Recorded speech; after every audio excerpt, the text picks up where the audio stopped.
आदरणीय सुनने वालों, श्री रामचंद्र जी के कहने से लवकुश ऋषि वाल्मीकि के आश्रम लौट आए। उन्होंने अपनी माता सीता और गुरु वाल्मीकि जी के सम्मुख अयोध्या में घटे संपूर्ण घटनाक्रम को कह सुनाया।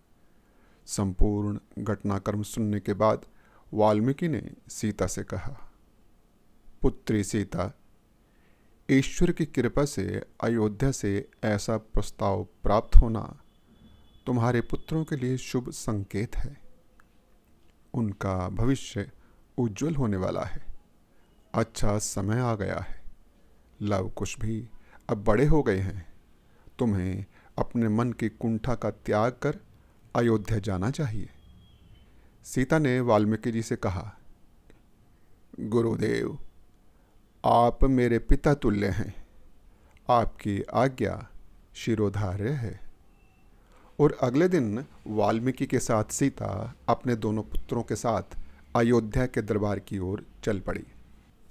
दरबार में पूरा रघुवंश परिवार, ऋषि मुनियों का समूह, गुरु वशिष्ठ, अयोध्या के गणमान्य सदस्य और अयोध्या की संपूर्ण प्रजा बरसों बाद पुनः सीता को देखने के लिए लालायित हो रही थी। राम का पूरा दरबार खचाखच भरा हुआ था। वाल्मीकि के साथ सीता अपने दोनों पुत्रों के साथ राज दरबार में उपस्थित हो गई। सीता के मन की व्यथा ऐसी हो रही थी कि मानो वह कोई अपराधी हो और संपूर्ण अयोध्या के प्रजावासी न्यायाधीश। इसी उत्कंठा में वह अपनी नज़रें झुकाए खड़ी थी। आगे बढ़कर वाल्मीकि ने भरे दरबार में श्री राम से कहा, हे अयोध्या के राजा राम, मैं वाल्मीकि हूँ। मैं जानता हूँ कि सीता पवित्र है और यह पतिव्रता नारी है। इसीलिए मैंने इसे अपनी पुत्री बनाकर अपने आश्रम में रहने का स्थान दिया था। इसने मेरे आश्रम में ही लवकुश को जन्म दिया था। मैं शपथ पूर्वक कहता हूँ कि ये पतिव्रता पत्नी है। कुश और लव आपकी ही संतान है। राम ने कहा, भगवान वाल्मीकि जी, मैं जानता हूँ कि राम की पत्नी सीता पवित्र नारी है। पति राम ने सीता पर कोई दोष नहीं लगाया है। यदि वह अपनी पत्नी पर दोष लगाता है तो घोर दंड का अधिकारी है। किंतु समय के घटनाक्रम को देखते हुए मर्यादा पुरुषोत्तम राजा राम की पत्नी महारानी सीता को अयोध्या की प्रजा के सम्मुख अपनी पवित्रता का संकल्प लेना होगा। श्री राम की राज मर्यादित उद्घोषणा से सहमत होते हुए वाल्मीकि जी ने सीता की ओर देखा तो सीता ने आगे बढ़कर सबको प्रणाम किया और कहा, मैं संकल्प लेने के लिए तैयार हूँ। अयोध्या के प्रजावासियों, मेरा संकल्प सुनो। हे धरती माता, मैं भूसुता सीता आपका आवाहन करती हूँ। मैंने कभी भी किसी भी क्षण श्री राम के अतिरिक्त किसी भी पुरुष का ध्यान नहीं किया है, तो आप मुझे अपनी गोद में स्थान दें। लव कुश ही श्री राम की संतान है, तो मुझे अपनी गोद में स्थान दें। सीता की करुणा भरी पुकार सुनकर धरती माता का आवाहन हो गया। भूमि पर भयंकर कंपन हुआ और दरबार के बीचों बीच भूमि में बड़ी सी दरार आ गई और उसमें से धरती माता ने प्रकट होकर अपने दोनों हाथ फैलाए और कहा, आओ पुत्री, मेरी गोद में समा जाओ। सीता ने कहा, माँ, इस संसार में मैं अपनी पवित्रता साबित करते करते टूट चुकी हूँ। इस संसार से मेरा मोह समाप्त हो गया है। इसलिए मैं इस संसार से विदा लेना चाहती हूँ। मुझे अपनी गोद में स्थान दे। इतना कहकर सीता धरती माता की गोद में बैठकर भूमि में समा गई। लवकुश और श्री राम बिलखते रह गए। दरबार की भूमि पूर्ववत हो गई। प्रजावासियों को अपनी भूल का एहसास हो गया था, परंतु अब सब कुछ समाप्त हो गया था। अंततः श्री राम ने अपने पुत्रों लवकुश को अपने आलिंगन में ले लिया। उन्हें राजकुमारों का सम्मान प्राप्त हुआ। राम को आशीर्वाद देकर वाल्मीकि जी अपने आश्रम चले गए। राम राज्य स्थापित हो गया। देवी सीता पाताल से बैकुंठ धाम चली गई।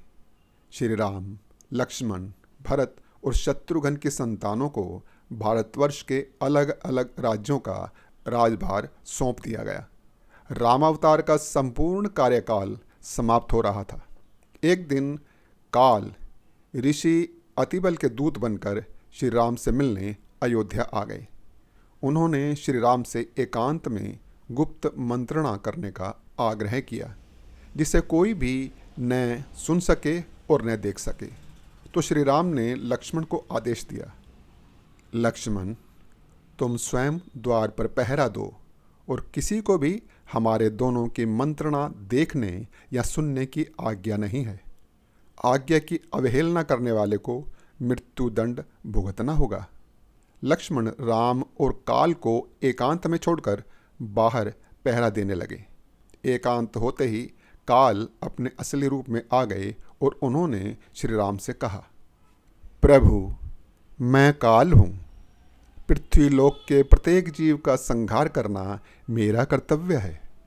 आपके बैकुंठ लौटने का समय आ गया है। पृथ्वी लोक में आपके द्वारा नियत किया गया समय समाप्त होने वाला है। मेरे लिए क्या आज्ञा है? श्री राम ने कहा, मुझे ज्ञात है महाकाल।